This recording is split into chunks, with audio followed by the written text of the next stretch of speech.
60,000 years before any living creature in the Galactic Council could remember, the leaders of that age made a decision that would echo across time. They sealed an entire arm of the Milky Way behind a wall of gravitational buoys and automated sentinel drones. They called it Quarantine Zone Theta 9, and they taught every child on every world the same story. Nothing that goes in comes back out. Nothing inside should ever be allowed to leave. The reasons were buried under layers of redacted records and destroyed archives. All that remained were stone obelisks floating in orbit around the boundary, covered in warnings written in a language so old that no living species could read it anymore.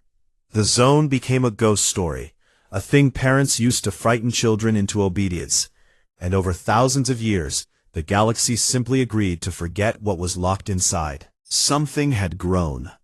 On the bridge of the deep space cruiser Starbound Vigil, Captain Daniel Grant stood with his boots planted on the deck and his hands clasped behind his back.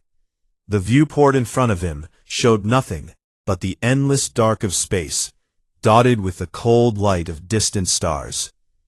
But his eyes were locked on the navigation display to his right, where a cluster of faint energy signatures pulsed in a slow, rhythmic pattern. Those signatures had been theoretical for most of his adult life. Now they were real, and they were close.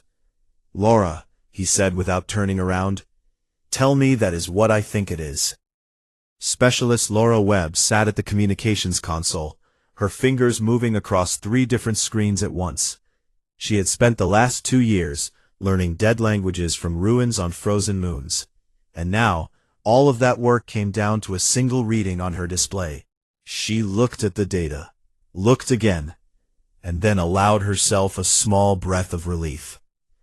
"It matches the models, Captain. Those are quarantine boundary buoys. We are less than 6 hours out." The bridge went quiet for a moment.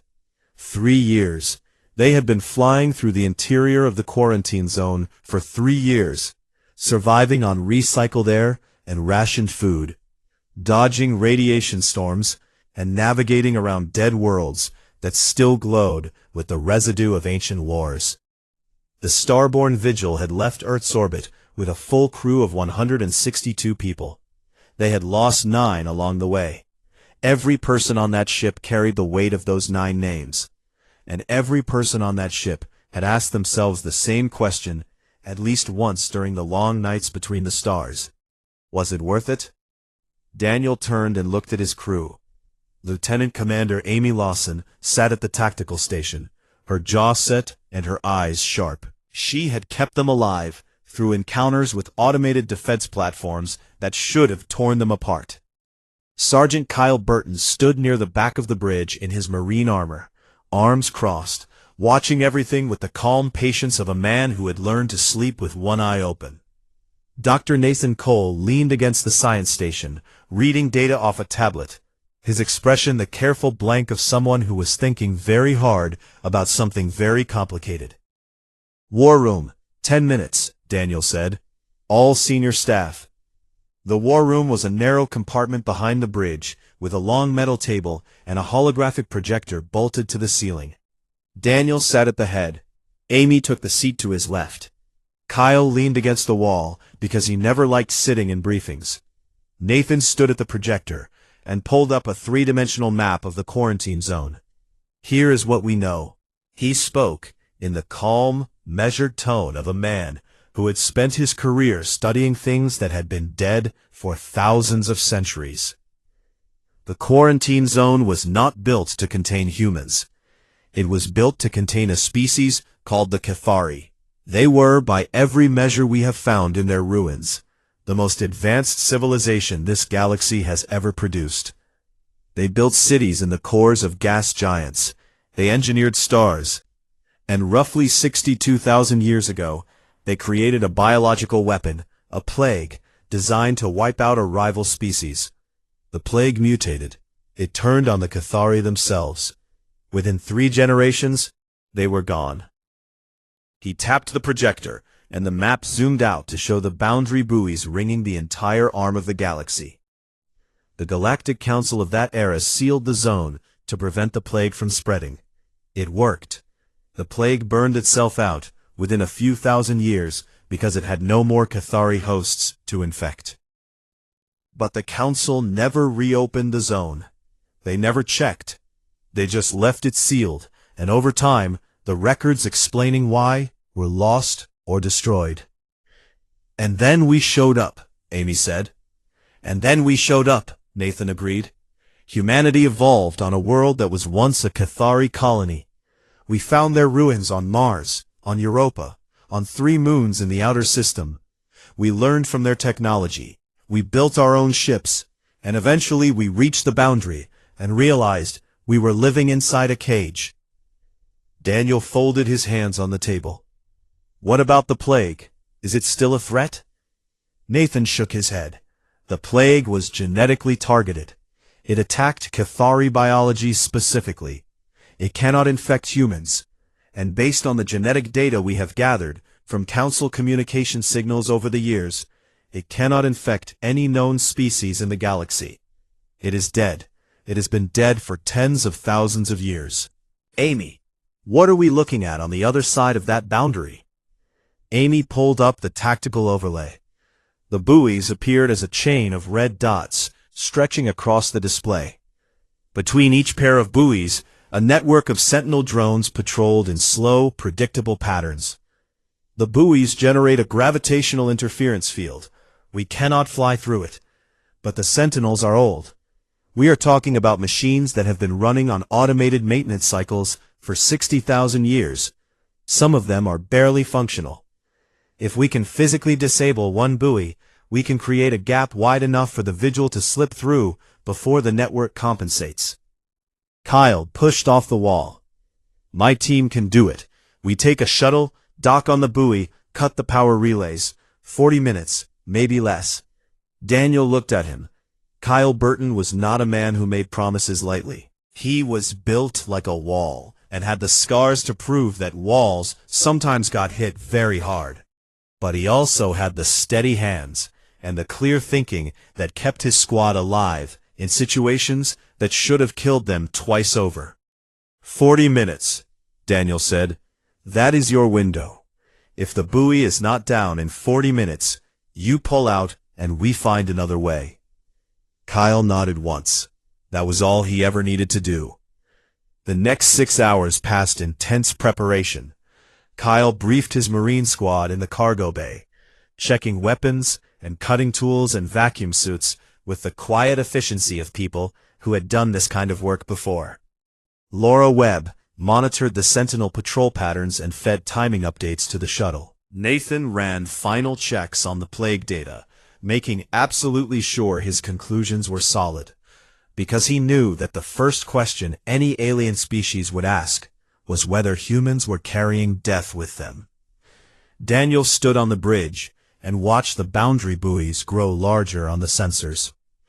Behind those buoys was a galaxy full of species that did not know humans existed.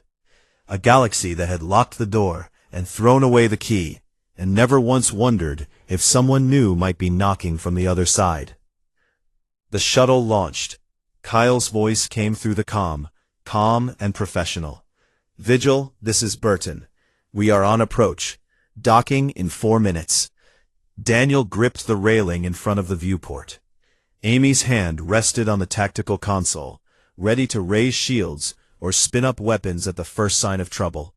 Laura kept her eyes on the communication channels, listening for any change in the Sentinel chatter. Nathan stood behind Daniel, holding his tablet to his chest like a shield. The shuttle reached the buoy. It was enormous up close. A dark metal sphere, the size of a small moon, covered in symbols that had not been read in 60,000 years. Kyle's team latched on, cut through the outer hull, and began working their way toward the power core. 30 minutes passed, then 35. Daniel's jaw tightened. Amy's fingers twitched over her console. At 38 minutes, Kyle's voice broke the silence. Vigil, power relays are cut. The buoy is going dark. On the sensor display, one red dot flickered and went out. A gap appeared in the boundary wall. It was narrow, and it would not last long, but it was there. Daniel straightened his back and looked at his crew. 3 years of darkness, of silence, of flying through the ruins of a dead civilization, while the rest of the galaxy pretended they did not exist. All of it came down to this moment. "Take us through," he said. The starborn Vigil surged forward, engines burning bright against the black, and for the first time in 60,000 years, something alive crossed the boundary of Quarantine Zone Theta 9 and entered the open galaxy. 3 months after the vote, the quarantine buoys began going dark. One by one, the ancient machines that had sealed an entire arm of the galaxy for 60,000 years were powered down and towed away by joint human and council engineering teams. Each deactivation was broadcast live across the galactic communication network, and billions of beings on hundreds of worlds watched as the wall came down. For most of them, it was the first time they had seen anything from inside the zone. And what they saw was not a wasteland of plague and ruin. It was stars. Ordinary, beautiful stars, no different from the ones on their side of the boundary. The first human ships to cross into Council space after the vote were not warships. They were survey vessels, small and lightly armed, carrying scientists and cartographers whose job was to map safe routes between Earth and the nearest Council trade lanes. They moved carefully, following protocols that Laura Webb had negotiated with the Council's navigation authority. And at every checkpoint, they were met by alien observers who boarded the ships, scanned the equipment, and confirmed that nothing dangerous was being transported. It was slow work, and Daniel Grant found it frustrating in a way that surprised him. After 3 years of flying through the unknown, he had expected the hard part to be over. Instead, the hard part had simply changed shape. It was no longer about dodging sentinel drones and rationing food. It was about forms, procedures, diplomatic language, the endless, grinding patience of convincing a galaxy full of strangers that you were safe to be around. Admiral Hank Patterson arrived 8 weeks after the buoys came down. He came aboard the heavy cruiser Columbia, leading a small flotilla of 3 diplomatic vessels and 2 escort frigates. Patterson was a compact man in his early 60s, with close-cropped gray hair and a face that looked like it had been carved from a particularly stubborn piece of wood.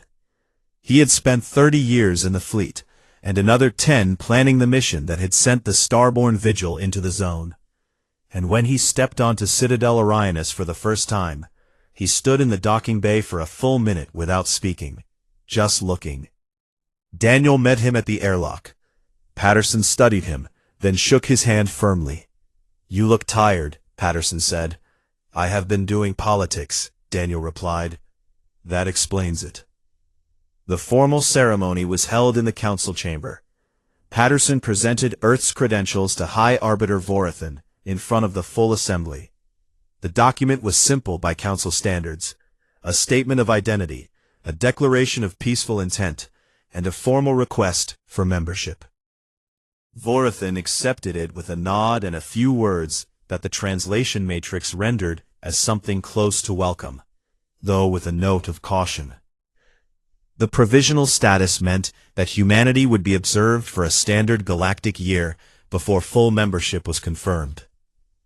It was not ideal, but Daniel had argued successfully that it was better than fighting the point and losing allies. Daniel himself was appointed as humanity's first ambassador to Citadel Orionis. The title sounded grand. The reality was a small office on a lower level of the station with a window that looked out onto a ventilation shaft. He spent his days in meetings with delegates who ranged from genuinely curious to openly hostile, navigating cultural customs he did not fully understand, and eating food that his body was not always sure about. He missed the clarity of having a course to fly and a crew at his back. But he did the work, because the work mattered. Amy Lawson was promoted to full commander and given the captain's chair on the starborn Vigil. The ship was brought into a council dry dock for refitting, and when it came out, it carried a mix of human and council technology that made it faster, tougher, and more capable than anything Earth had built on its own. Amy ran her hand along the new hull plating on the day the refit was completed, and felt the hum of alien power systems running alongside the familiar vibration of human engines. It was strange and wonderful, and a little frightening, all at the same time. Her first mission as captain was a deep space exploration run into one of the uncharted regions mapped in the Cathari Navigational Archive. She took a mixed crew, mostly human, but with a small team of Milari scientists and a Dravani engineering consultant. It was the first joint mission between humans and council species, and both sides spent the first week being very polite and very careful around each other. By the third week, they were arguing about the best way to calibrate the sensors, and Amy considered that real progress. Dr. Nathan Cole established the Cathari Archive Research Institute on a neutral station in the space between Earth's territory and the nearest council border. The station was chosen precisely because it belonged to no one, a deliberate signal that the knowledge inside the archive was meant for everyone. Within the first month, scientists from 14 species had applied for research positions. Nathan hired as many as the station could hold and began the slow, painstaking work of translating Cathari technology into forms that modern civilizations could use. The Cathari medical nanites, once decoded and adapted, proved effective against a degenerative nerve disease that had plagued the Varathi for centuries. The treatment was distributed freely, exactly as Daniel had promised, and when the first wave of patients began to recover, something shifted in the way the galaxy talked about humans. They were no longer the strange creatures from the Forbidden Zone. They were the people who brought the cure. Nathan watched the reports come in from Varathi hospitals and allowed himself a rare moment of satisfaction. He called Daniel that evening and said, with the dry humor that was the only kind he had, "Nothing builds friendships faster than curing a plague that has killed millions." Kyle Burton was reassigned to a security detail, protecting human diplomats on council stations. He traded his combat armor for a dress uniform that he hated with a passion that bordered on personal. The uniform was stiff, the collar was too tight, and the shoes made a ridiculous clicking sound on the station's stone floors. But the job itself was simpler than anything he had done in years. No hostile territory, no automated defense platforms, no 40-minute countdowns with the fate of the species hanging in the balance. Just standing near doorways and looking intimidating, which Kyle was naturally very good at. He ran into Thren one afternoon in a corridor near the diplomatic wing. She looked at his uniform, and her bioluminescent spots flickered in what he had learned to recognize as amusement. "You look uncomfortable," she said. "I am," he agreed. "You prefer the armor." "I prefer anything that does not have buttons." Thren made a sound that might have been a laugh. Kyle decided he liked the Milari. Laura Webb became the most sought-after linguist in council space. Her translation matrix, built from Cathari root languages and refined through months of immersion in living alien tongues, became the foundation for a new universal communication protocol.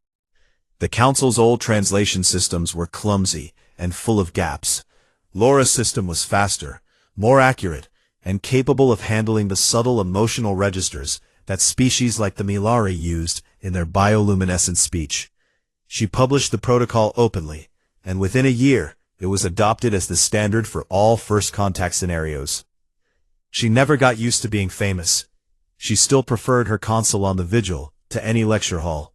And whenever Amy brought the ship back to Citadel Orionis for resupply, Laura would find an excuse to visit the bridge and sit in her old chair for a few minutes, just to remember what it felt like. Selkari never warmed to humans entirely. She watched their integration into council society with the cautious skepticism of someone who had spent her entire career preparing for threats.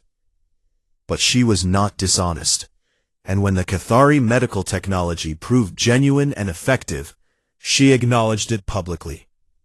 In a private meeting with Daniel, months after the vote, she told him something he never forgot.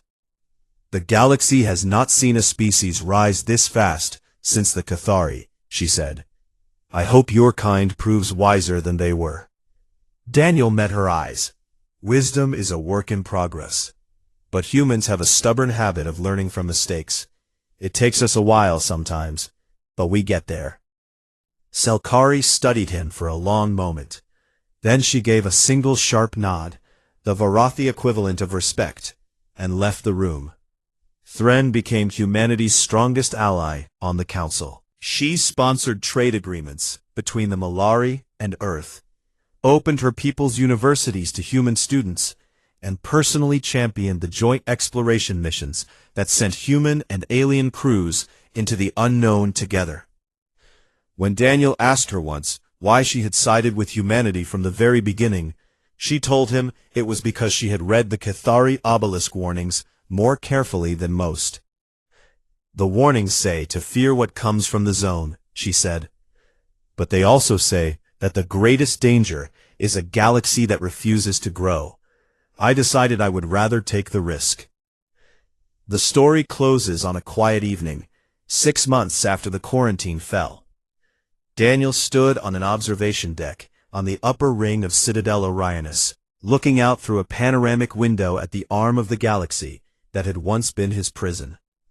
The stars there looked the same as they did from the other side. They always had. A young Dravani child, barely tall enough to reach Daniel's elbow, wandered over and tugged at his sleeve. The child's caretaker hurried after, apologizing in rapid clicks that the translation matrix rendered as embarrassed concern. Daniel waved the caretaker off with a smile. The child looked up at him with wide compound eyes and asked the question in simple, halting words that the earpiece translated a moment later. What was it like inside the zone? Daniel knelt down so he was level with the child. He thought about the 3 years of darkness, the cold between the stars, the ruins of a civilization that had destroyed itself, and the long, desperate flight toward a wall that might never have opened. He thought about Burton cutting through alien metal while the clock ran down. He thought about Amy holding the line while warships pointed their weapons at her hull. He thought about Nathan in his lab, building the proof that would save them. He thought about Laura, turning silence into words. It was dark for a very long time, he said, but we kept building until we found the door. The child considered this with the seriousness that only very young beings can bring to a simple answer. Then the child nodded, apparently satisfied, and wandered back to the caretaker. Daniel stood up and turned back to the window. Behind him, the station hummed with the sound of 1,000 species living alongside each other. In front of him, beyond the glass, the stars stretched out in every direction, open and endless. A convoy appeared at the edge of his vision. Human ships and council ships flying in formation, their engines glowing in the dark. They reached the jump point, aligned their drives, and in a flash of light they were gone, leaping together into the open galaxy for the first time. Daniel watched the light fade and stood there for a while longer, alone with the stars and the quiet satisfaction of knowing that the door was open and it was never going to close again. The vote came faster than Daniel expected, and it did not go the way he had hoped. Selkari had been busy during the recess. She had moved through the chamber like a blade through silk, speaking quietly to delegates from species that bordered the quarantine zone, species that had the most to fear if something dangerous had emerged from inside. She reminded them of the old stories. She reminded them of the obelisk warnings. She reminded them that the Cathari had been powerful enough to engineer stars, and that any species that grew up in their ruins might carry echoes of that power. She did not need to lie. The truth was frightening enough. When Vorathan called the session back to order, Selkari rose and proposed a formal resolution. She called it a containment action. The language was clean and diplomatic, but the meaning was simple. The Starbound Vigil would be seized. Its crew would be taken into custody for biological study. The breach in the quarantine would be resealed with upgraded defenses, and no further contact with the species inside the zone would be permitted. The vote passed by a margin of 42 seats. Not overwhelming, but enough. Vorathan announced the result with a heaviness in his voice that Daniel thought might have been regret. Guards moved toward the platform where Daniel stood. Out in the dark of space, a Vorathi battle group broke formation and set an intercept course for the Starbound Vigil. On the bridge of the Vigil, Amy Lawson saw them coming. Her tactical display lit up with threat indicators, red markers closing in from the port side at speeds that made her stomach drop. She opened a channel to every station on the ship. All hands, battle stations, this is not a drill. Kyle Burton was in the Marine barracks when the call came. He had his armor on within 90 seconds, and his squad assembled within 2 minutes. They moved to their positions throughout the ship, covering airlocks, engineering, and the bridge itself. Kyle took his place next to Amy and looked at the display. "How many?" he asked. 14 warships, 3 heavy cruisers, 6 destroyers, 5 frigates. Each one outguns us by a factor of at least 10. Kyle was quiet for a moment. Then he looked at the Marines standing at stations around the bridge. They were tired. They were far from home, and every single one of them was ready. "If it comes to it," he said to Amy, quiet enough that only she could hear, "we make sure they remember us." Amy shook her head. The captain said no weapons, no shields. "The captain is on a station surrounded by people who just voted to lock us up. And he gave us an order." Kyle's jaw tightened, but he nodded. Orders were orders, and Daniel Grant had earned the right to give them. On Citadel Orionis, the guards reached Daniel. He held up his hands, not in surrender, but in a gesture that asked them to wait. He looked up at Vorathan. "High Arbiter, I have one more thing to show this council. I invoke the right of final testimony under Article 12. Selkari stood immediately. "Article 12 has been satisfied." He spoke, we listened, and the council has voted. But Thren was already on her feet. Article 12 grants the right of final testimony after a vote. It is the accused species' right to present a closing statement before any enforcement action is carried out. The law is clear. Vorathan looked at Thren, then at Selkari, then at Daniel. The old Dravani was tired. Daniel could see it in the way his 4 eyes blinked out of sync, a sign of exhaustion in his species. But there was something else in his expression too. Curiosity. The same curiosity that had made him side with Thren in the first place. "The right is granted," Vorathan said. "Make it count." The guards stepped back. Daniel returned to the speaking platform and pressed his earpiece. "Laura, I need the Kethari archive data. All of it. The full projection." Laura Webb's voice came back, steady and precise. "Transmitting now, Captain." The holographic display in the center of the chamber flickered and then expanded into something that made the entire room go still. It was not a simple data chart this time. It was a map. A vast, detailed, 3-dimensional map of everything humans had found in the deepest vaults of the Kethari civilization during their 3 years inside the quarantine zone. Daniel let the image hang in the air for a moment. Then he spoke. "During our journey through the zone, my crew explored over 40 Kethari installations. Most of them were ruins, dead cities, collapsed laboratories, empty shipyards. But in 6 of those installations, we found something that was not dead. The Kethari knew they were dying. They knew their plague would consume them. And before the end, they built vaults. Not tombs, not monuments, seed banks. They stored everything they had learned, everything they had built, everything they believed might be useful to whoever came after them. He pointed to the first cluster on the map. Clean energy reactors. The Cathari solved the problem of limitless power generation 40,000 years before any civilization in this chamber existed. The designs are complete, functional, and scalable to any technology level. He pointed to the second cluster. Medical nanites. Microscopic machines capable of repairing cellular damage, curing genetic disorders, and eliminating diseases. My science officer tells me that at least 3 of the diseases currently ravaging Council worlds have direct analogs in the Cathari medical database, and the cures are already designed. He pointed to the third cluster. Methods for growing food in any environment, from vacuum to deep ocean, with yields that would end famine on any world that adopted them. And this, a navigational archive. The Cathari mapped regions of space that the Council has never been able to explore. Safe routes through nebulae, past black holes, around radiation zones.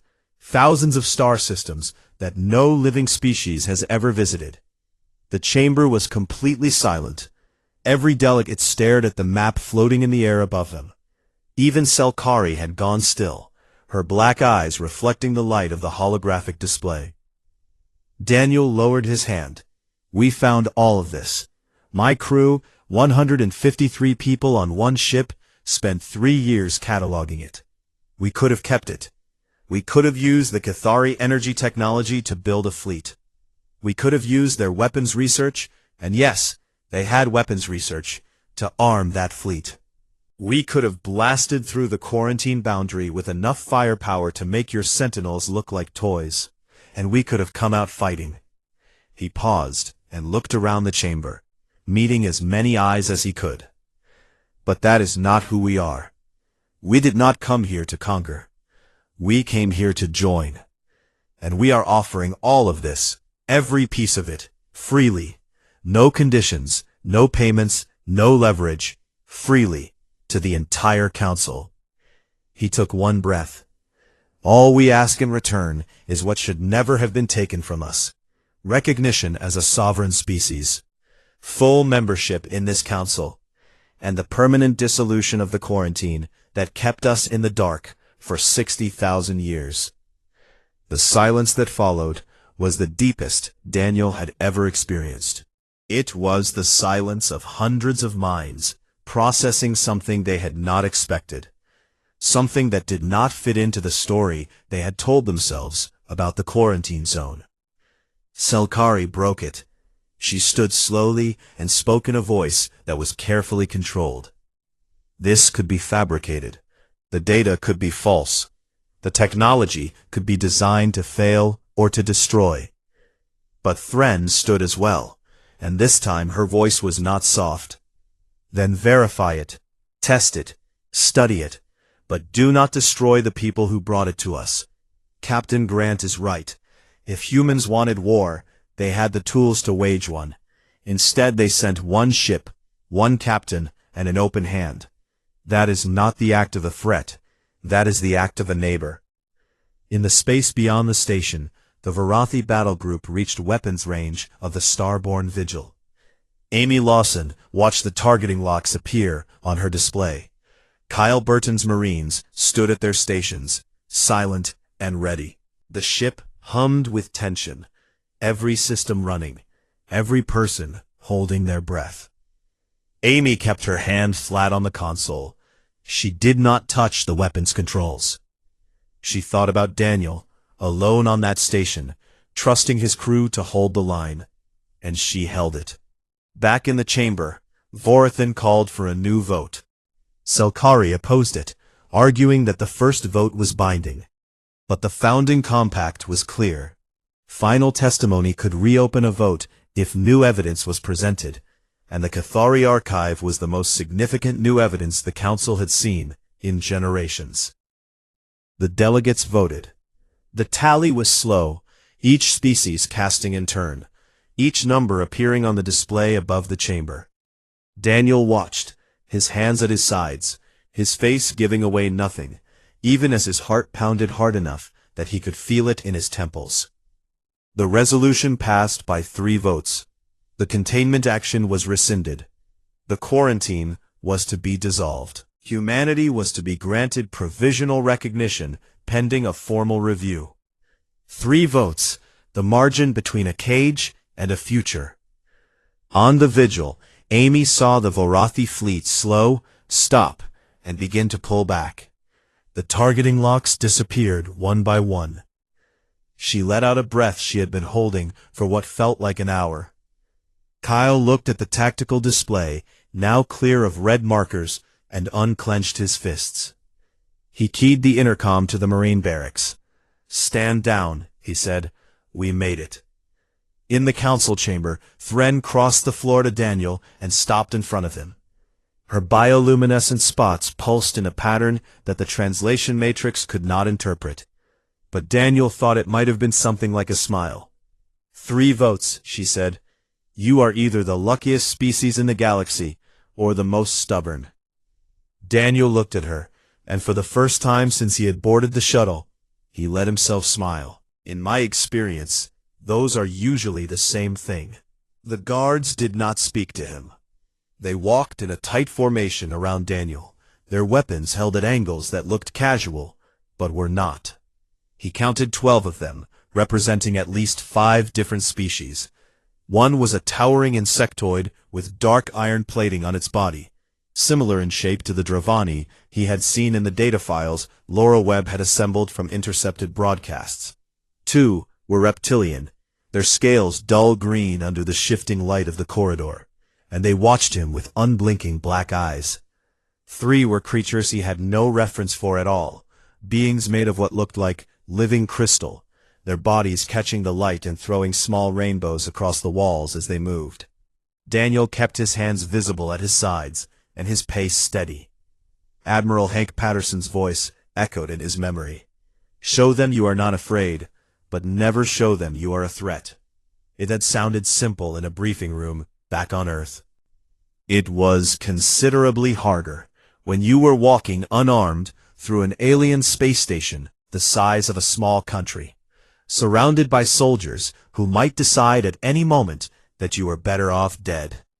The corridor opened into a wider passage lined with windows that looked out onto the interior of the station. Daniel slowed for just a moment, and what he saw through those windows took his breath away. The hollowed asteroid was not empty. It was a city. Towers rose from every surface, some growing upward, some hanging down from the ceiling, some extending sideways from the walls in ways that defied every architectural instinct Daniel had. Between the towers, thousands of small vehicles and flying creatures moved through the open air, weaving between bridges and platforms in patterns that somehow never collided. He saw parks filled with vegetation in colors he had no names for.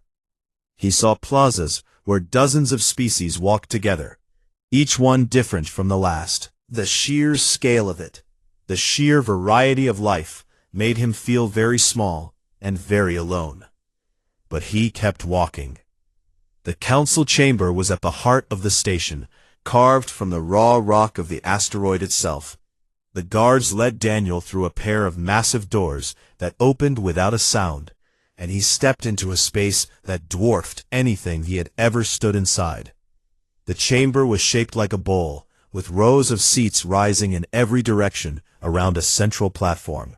Hundreds of delegates filled those seats. Some were enormous, taking up 3 or 4 spaces. Some were so small he could barely see them. Some floated in tanks of liquid. Some hovered in the air, on wings or fields of energy he did not understand. And every single one of them was looking at him. Daniel walked to the central platform.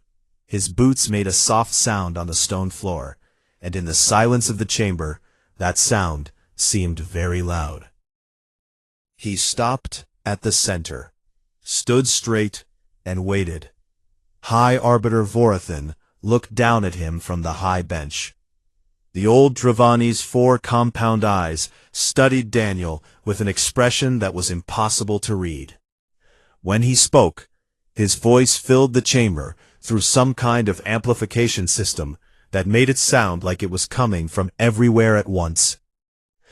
You have crossed the boundary of Quarantine Zone Theta 9, a region sealed by this council's predecessors 60,000 years ago. You are charged with breaching a sovereign quarantine. Before any action is taken, you have been granted the right to speak under Article 12 of the Founding Compact. State your name, your species, and your purpose. Daniel had rehearsed this moment 100 times in his head during the shuttle ride over. He had thought about grand speeches, about dramatic declarations, about the kind of words that would look good in a history book. But standing here, under the gaze of a galaxy that did not know his kind existed, he decided that the truth was enough. My name is Daniel Grant. I am a human being from a world called Earth. My species evolved inside the quarantine zone, on a planet that was once a colony of a civilization called the Cathari. We did not choose to be born inside a cage. We did not know the cage existed until we reached the stars and found the walls you built around us. He paused, letting Laura Webb's translation matrix carry his words to every delegate in the chamber. Humans are young compared to the species I see in this room. We have been building ships capable of traveling between stars for less than 200 years. But we are not ignorant. We found the Cathari ruins on our neighboring worlds. We studied them. We learned what the Cathari were, what they built, and how they died. And we learned that this quarantine was put in place to contain a plague that killed the Cathari and threatened to spread to the rest of the galaxy. He took a steady breath. That plague is gone. It burned itself out tens of thousands of years before my species even learned to make fire. We carry no trace of it. We are not Cathari. We are not their weapon. We are simply people who grew up in a locked room and spent our entire history trying to find the door. The chamber was silent for a long moment. Then Ambassador Selkari stood. Her copper scales caught the light as she descended from her seat to a speaking platform opposite Daniel. Her black eyes were fixed on him with an intensity that made the air between them feel like it had weight. "A touching story," she said, and her tone made it clear she did not find it touching at all. "But stories are easy to tell. You say the plague is gone? Prove it. You say you carry no trace of Cathari biology? Prove it. You say your intentions are peaceful. Prove that too, if you can." Daniel had expected this. He touched the small communication device in his ear, the one Laura had fitted before he left the vigil, and spoke quietly. "Nathan, she wants proof. Send everything." Back on the Starbourne vigil, Dr. Nathan Cole had been sitting at the science station with every relevant file already open and ready. He transmitted the data to Laura, who relayed it through the translation matrix and projected it onto the holographic display in the center of the council chamber. The display showed genetic analyses, biological comparisons, atmospheric samples, and 60,000 years of epidemiological data gathered from Cathari medical archives. Nathan had spent the better part of 3 years compiling this evidence, cross-referencing it, and verifying it against every standard he could find. It was, in his professional opinion, bulletproof. Daniel gestured to the display. "This is the biological data. The Cathari plague was a genetically targeted pathogen. It attacked a specific protein structure found only in Cathari cells. Humans do not have that structure. Neither does any species whose genetic information we have been able to intercept from your public communication signals. The plague is extinct. It has been extinct for longer than most of the civilizations in this room have existed." Selkari studied the data with the focused attention of someone looking for a flaw. She asked questions. Sharp, precise, technical questions that showed she understood biology far better than Daniel did. He relayed each one to Nathan, who answered through Laura, and the answers appeared on the display in real time. After 20 minutes of cross-examination, Selkari fell silent. She had not found the flaw she was looking for, and the entire chamber knew it. She returned to her seat without another word, but Daniel could see in her posture that she was not finished. She was regrouping, not retreating. The chamber erupted into noise. Delegates argued with each other in clusters, some pointing at the data on the display, others pointing at Daniel. He stood in the middle of it all and waited, because there was nothing else he could do. During a recess, Counselor Thren approached him. She moved through a thin envelope of water that flowed around her body, and up close, Daniel could see that her skin was covered in tiny bioluminescent spots that pulsed in soft blues and greens. She spoke quietly, and the translation came through his earpiece a half-second behind her words. "You did well, but I need to tell you something the rest of the council will not." Daniel looked at her. "I am listening." The quarantine was not only about the plague. The original council sealed the zone because they were afraid of what might come after the Cathari. The Cathari were the most powerful species this galaxy had ever seen. They built things that the rest of us still cannot understand. The council's founders were terrified that another species might evolve in the Cathari's ruins, learn from their technology, and become something even more dangerous. The plague was the excuse. Fear was the reason. Daniel felt something cold settle in his chest.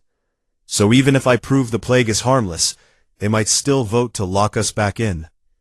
Selkari will argue for exactly that. She is building a coalition right now. She does not care about the plague. She cares about what humans might become. Daniel was quiet for a moment, then he looked at Thren. "What do you think?"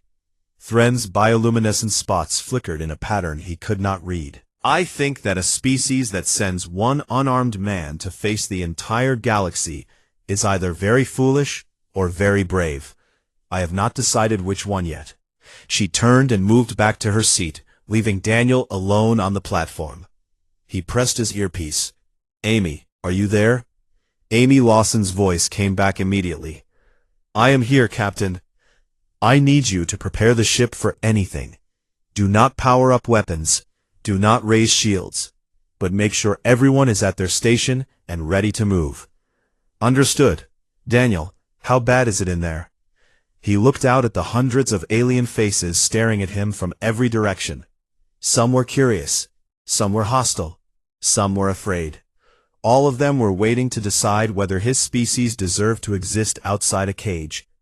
"It is not over yet," he said, "but it is not over yet." He lowered his hand from his ear and straightened his back. The recess was ending. Vorathen was raising his hand for silence. Daniel had spoken the truth. He had shown the evidence. And now he had to stand in the center of a room full of strangers and hope that truth and evidence were enough. The moment the Starborn Vigil crossed the boundary, every alarm system in the Galactic Communication Network screamed at once.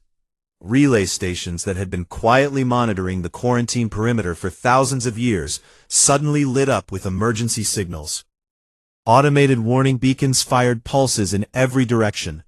Deep space listening posts recorded the breach and forwarded the data to military command stations across 3 sectors. Within minutes, the news had reached the desks of admirals, counselors, and intelligence chiefs on 100 different worlds. Something had come out of Quarantine Zone Theta 9, and nobody knew what it was. On the bridge of the Vigil, Laura Webb's console erupted with incoming transmissions. Dozens of channels opened at once, filled with voices speaking languages she had never heard before.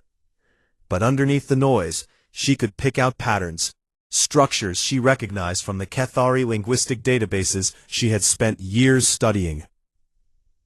The galaxy's languages had changed over 60,000 years, but many of them still carried traces of the Cathari trade tongue that had once been the common language of this part of space. "I am getting signals from at least 12 different sources," Laura said, her hands flying across the console. "Military frequencies, diplomatic channels, general broadcasts, they know we are here." Daniel stood at the center of the bridge and kept his voice level. "Can you translate any of it?" "Give me a few minutes. I am building a bridge between the Cathari root language and what I am hearing now. It is like trying to read modern English when all you know is Old Norse, but there is enough overlap. Amy Lawson looked up from her tactical display. Captain, I am reading multiple fleet signatures converging on our position. 3 different groups, coming from 3 different directions. Estimated arrival, 90 minutes for the closest one. Weapons? Very heavy. Each group has enough firepower to glass a continent. Daniel took a breath. He had always known this moment would come. They had planned for it, trained for it, argued about it in late-night meetings back on Earth before the mission even launched. Admiral Hank Patterson had sat across from him in a dimly lit briefing room and said the same thing over and over. You will get one chance, one single chance to show them what we are. Do not waste it. Hold position, Daniel said. No weapons, no shields. We sit here and we wait. Kyle Burton, standing at the back of the bridge, raised an eyebrow, but said nothing. His hand rested on the sidearm at his hip, out of habit, not intention. 90 minutes later, the first fleet dropped out of faster-than-light travel and filled the Vigil's viewport with warships.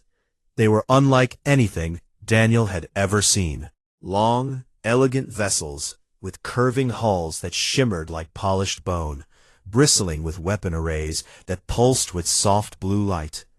A second fleet arrived minutes later. This one made up of darker, heavier ships, built like armored fists. The third fleet came last, and its vessels were stranger still, translucent and organic, as if they had been grown rather than built. 3 species, 3 fleets, all of them pointed at one small human cruiser sitting alone in the dark. Laura turned from her console. I have a working translation matrix. It is rough, but I can understand most of what they are saying. She paused. They are arguing about whether to destroy us. Wonderful, Amy muttered. Far away, on the Galactic Council's capital station, known as Citadel Orionis, High Arbiter Varathan was pulled from a diplomatic reception by a group of aides who could barely keep their composure. Varathan was old, even by the standards of his species, the Dravani. He stood nearly 8 feet tall, with a hard exoskeleton the color of dark iron, and 4 compound eyes that had seen more political crises than most species had years in their history. But when his aides told him what had happened, even he went still. Something has come out of the zone, he repeated, as if saying the words more slowly would make them less alarming. Yes, High Arbiter, a single vessel of unknown design.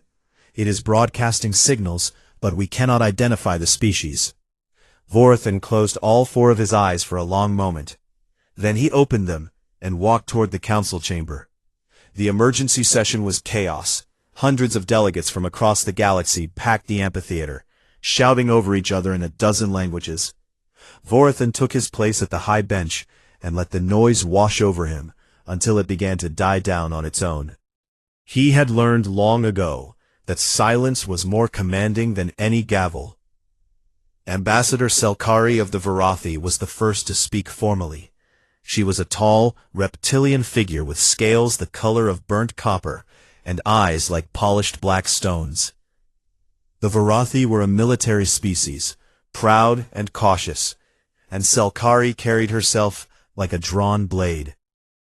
The quarantine exists for a reason, she said, her voice cutting through the chamber. We do not know what is on that ship. We do not know what diseases it carries, what weapons it has, or what intentions drive it. The only safe response is immediate destruction. Burn the vessel, reseal the breach, and reinforce the boundary so this never happens again. A murmur of agreement rippled through parts of the chamber. Fear was a powerful thing, and 60,000 years of ghost stories had made the quarantine zone the most terrifying place in the collective imagination of the galaxy. But then Counselor Thren of the Milari rose from her seat.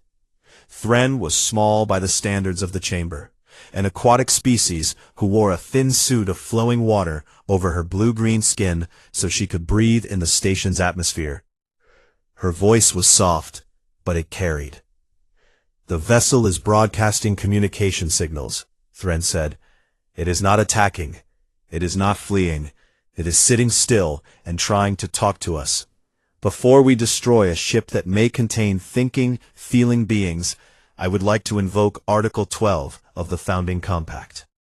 The chamber went quiet. Article 12 was old law, written into the original charter of the Council. It stated that any sapient species encountered for the first time had the right to speak before the full Council before any military action could be taken against them. It had not been invoked in over 4,000 years. Selkari's eyes narrowed. "You cannot be serious." "I am entirely serious," Thren replied. "The law is clear. If there is even a possibility that this vessel carries a sapient species, we are bound to hear them before we fire." Vorathan looked between the two of them. He could feel the weight of the chamber pressing down on him, hundreds of delegates waiting for his decision. He thought about the warnings on the obelisks, about the old stories, about all the things the galaxy had chosen to forget, and then he thought about what it would mean if they destroyed a ship full of innocent beings simply because they were afraid. "Article 12 is invoked," he said. "Send a message to the vessel. One representative, unarmed, is invited to address the Council." Back on the Vigil, Laura Webb received the transmission and decoded it. She read it twice to be sure, then turned to Daniel. "They want to talk. They are inviting one person to their station, unarmed and alone." Amy was on her feet immediately. "Absolutely not. It is a trap. They bring you in, they take you apart for study, and then they blow us up anyway." Daniel looked at her. He understood her fear. She had spent 3 years keeping this crew alive, and the thought of sending her captain into the hands of unknown aliens with overwhelming firepower went against every tactical instinct she had.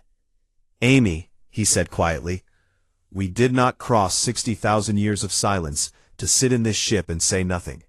If they want to hear us, then I am going to go in there and make sure they hear every word." He turned to Laura. "Send the reply. I accept. If something goes wrong in there, you get this crew home. That is an order." Kyle met his eyes and nodded, just once, the way he always did. Daniel walked to the shuttle bay alone. He stripped his sidearm and left it on a shelf near the airlock. He checked his uniform, straightened his collar, and took one last look at the interior of his ship. The metal walls were scratched and dented from 3 years of hard travel. The lights flickered every now and then because the power grid had been patched so many times that the engineers had lost count. It was not a pretty ship, but it was his, and it had carried humanity further than anyone had ever gone. He climbed into the shuttle, sealed the hatch, and launched. The flight to Citadel Orionis took 40 minutes. As the station grew on his viewport, Daniel felt his breath catch. It was enormous. Built into the hollowed core of an asteroid, it stretched across his entire field of vision, covered in lights and docking towers and the glinting shapes of thousands of ships. He had seen pictures of Earth's largest cities from orbit, and they looked like villages compared to this. Alien warships flanked his shuttle on every side, guiding him toward a docking port. He could feel their weapons tracking him. He could feel the weight of every eye in the galaxy turning toward this one small shuttle carrying one human being into a place no human had ever been. He set the shuttle down, opened the hatch, and stepped out into air that smelled like nothing he had ever breathed before. A wall of armed guards stood waiting for him. Behind them, a corridor stretched into the depths of the station, lit by soft light that shifted colors and patterns he did not understand. Daniel Grant straightened his back, took a breath, and walked forward to meet the galaxy.